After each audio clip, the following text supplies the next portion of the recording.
economy, funding for arts organizations through the state is often among those things considered for cutbacks when times are difficult. Is there more that can be done to generate, to guarantee support for artistic institutions, or is that not something the state should be involved in at all? No, I think. Senator Morgan. Oh, so I thought it was state. Actually, that's part of our economic planning, and that arts and culture and historic areas bring in over $1.3 billion a year to the state's economy. So they add, besides the quality of life, they add money to our bottom line, and thousands of people, certainly in our district and on the Cape, work in those areas.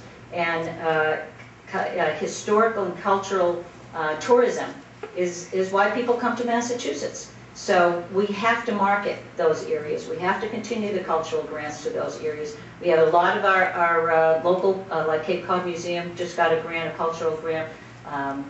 Several more further down Cape.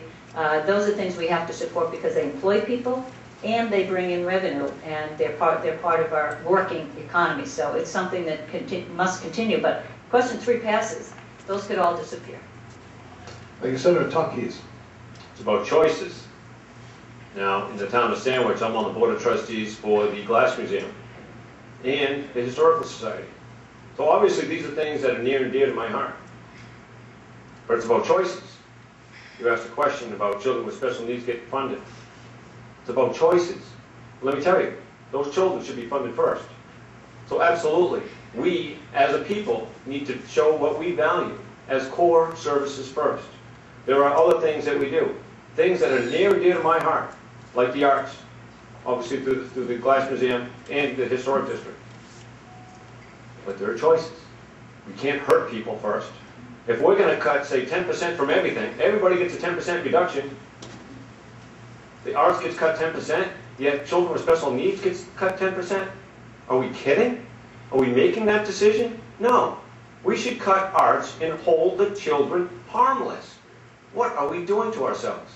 We've got to be careful, and it's about making choices. It's about long-term impact and understanding long-term impact. I'll tell you, government is not good at long-term thinking. Sometimes they don't look past lunch.